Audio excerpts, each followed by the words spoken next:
परमात्मा कहते मन हूं मनोरथ छोड़ दे तेरा किया ना हो, और जब पानी में घी निकले तो लूखा खावा ना कोई नहीं खावा लूखा। जाए पानी में बिलोए तो घी निकलता होता है। इन बकवादा तो सुख होता हो या धनी होता हो कोई ना करके खावे। एक चोर था, वो चोरी करता था। एक भक्त किसान था। परमेश्वर कबीर जी आते रहते हैं रूपांतर करके। एक जीवन तो वो अपना वैसे जीते हैं और समय समय कहीं कहीं प्रगट होकर 10-20 वर्ष कहीं रह गए, 10-20 वर्ष कहीं रह गए, अपनी प्यारी आत्माओं को फिर से भक्ति से सैचुरेट करते रहते। तो वो रूपांतर करके प्रभु आए हुए थे, गुरु रूप में संत रूप में विराजमान थे। उनका शिष्य था एक किसान। जब उसने उपदेश लिया ही था कुछ दिन के बाद वो बहुत निर्धन था। उसके पास एक ही बैल था खेती करने के लिए, और उस बैल को उस चोर ने चुरा लिया। एक चोर ने, अब चोर ने वो मान लिया 100 रुपए का बैल था, बेच को उसने तो जितने पैसे मिल जाए उतने ठीक, कौन सा मोल ला रखा था, वो बेच दिया 30-35 का और खाए पिए मौज उड़ाई। पुराने समय की बात है। अब उसमें 100 रुपये का आज 10,000 का बैल, इतनी तुलना समझ लो। अब उसने फिर, क्योंकि चोर ने तो कमाए थे, खा पी फुर्रोए, फिर भूखा मरा, फिर चला चोरी करने के लिए। घूमता घूमता उसी साइड चला गया।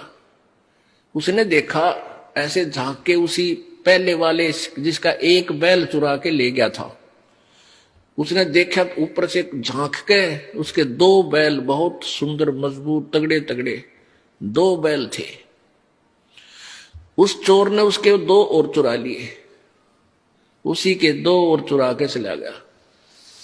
उसने ये सोचा कि ये आदमी हाउला भी ना करता ना कि तब पुलिस रिपोर्ट करता, ये सीधा सा आदमी इसके के चुरा ले। अब उसने वो भी साल 2 वर्ष में खा पी कर बर्बाद किए। फिर वो उसी क्षेत्र में आ रहा था, उन्हें सोचा उसका तो नाश हो लिया होगा, उसके पास तो होगा ही नहीं। फिर भी किसी और के चोरी करने के लिए चला, रास्ते में वही घर पड़ा था। फिर झांक कर देखा उसने, क्या देखा कि उसमें 4 बैल थे। 4 बैल एक तगड़े तगड़े खागड़ जैसे। अब उस चोर ने तो पेट पकड़ दिया, तेरा गजब हुई हो, मैं इसके 3 बैल चुरा ले गया, मेरा तो नाश हो गया, मेरे पास तो चवन्नी नहीं, इसके 4 बैल आ गए। भाई इस आदमी से तो पूछना चाहिए के जादू जंत्र जाना है साहब। तब उसने क्या किया, वो किसान, गर्मियों के दिन थे, किसान बाहर सो रहा था अपने आंगन में, बैल साइड में बंधे हुए थे। उस चोर ने वो किसान उठाया। किसान कहने लगा, भाई कौन है तू, मुझे सोने। वो बोला मैं चोर हूं। किसान बोला, भाई मुझे सोने दे, सारा दिन खेत में काम किया, नींद आवे है, तू अपना काम कर और मुझे निंद्रा लेने दे। तू कर ले अपना काम, चोर है तो कर चोरी, तेरा काम चोरी करना है, मुझे डिस्टर्ब मत करे। अब वो चोर कहता है, भले मानस हुआ चोरी है तो ना होती मेरे पे भी, या चोरी ना हो रही मेरे से, एक बार उठ मेरा भाई। उसके पैर पकड़े, माथा टेक कर तो खड़ा हो, एक बार उठ लिया। क्या बात भाई भगत जी बता। और चोर कहने लगा, भाई एक बात बता, मन मार दिए थे छोड़िए भाई, साची बताऊंगा आज। तेरा मैं चोर हूं, तेरा पहला बैल भी मैं चुरा के ले गया था, और तेरे 2 बैल बंदे पाए, और वो 2 भी मैं चुरा ले गया। आज तेरे 4 बैल है, मेरा नाश हो लिया नो का नो, बालक भी बीमार, किसी का कुछ हो रहा, हर पैसा मेरे पास नहीं। भाई ये क्या कारण है, ये कौन सा जंतर मंत्र तेरे पास है, मुझे भी बता दे।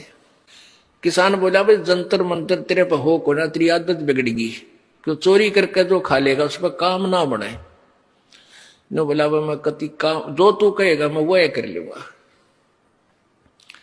तो उसने कहा, भले मानस भले पुरुष, यदि चोरी करके 2 नंबर तक कोई सेठ हो तो फिर कौन करके खावे, सारे चोरी करने लग जावे।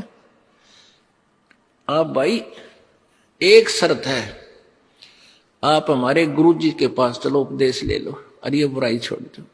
1 साल में 2 वर्ष में तुझे दिखा दूंगा, तेरे ठाठ होए। भगवान सब कुछ कर सकता है।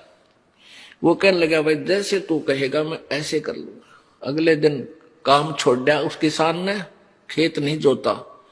उस दिन उसको नवाया धोवाया, खाना खा और चल सतगुरु के पास चलेंगे। उसने सारी बता दी तो सतगुरु जी के सामने जा रहे।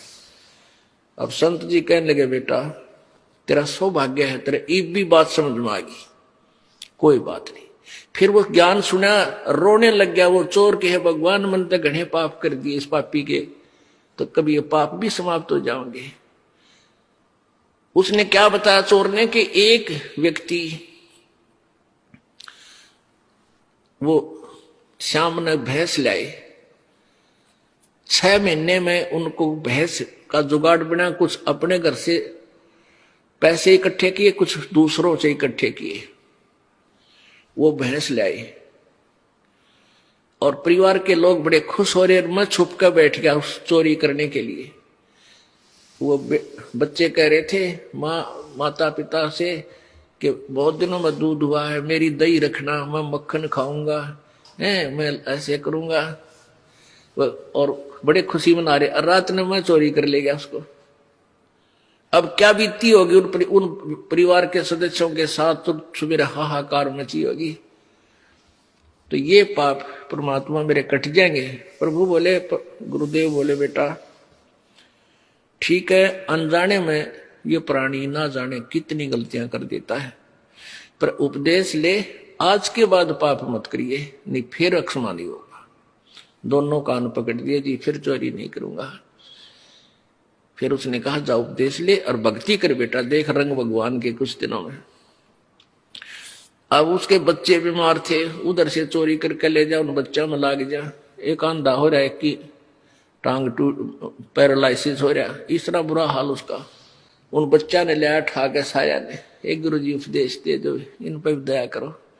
वो नाम लिया, धीरे धीरे बगैर ही औषधि के मालिक के आशीर्वाद वो बालक भी ठीक होने लगे। अब उस किसान ने कहा कि ले भाई, ये एक बैल तू और ले जा और अपना कमा ले, धंधा करके खा भाई। वो कहने लगा, भाई बैल तो मैं ले जाऊंगा तेरा एक, पर तेरे पैसे दूंगा सारे, पहले वाले बैलों के भी और इसके भी। किसान बोला, भाई वह तले तेरी मौज है, बाकी मैंने तेरे पैसे की कती आवश्यकता नहीं। तो उसने क्या किया, अपना धंधा करना शुरू किया। 2-3 वर्ष के बाद उसका खूब ठीक गुजारा हो गया। तो 3 बैलों के पैसे, 4 बैलों के पैसे लेकर उस किसान के पास आया।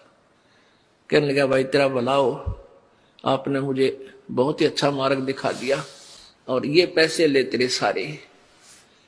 उससे किसान बोला, भाई मेरे को पैसे मेरे परमात्मा ने दे दिए थे, 4 बैल बांध दिए मेरे।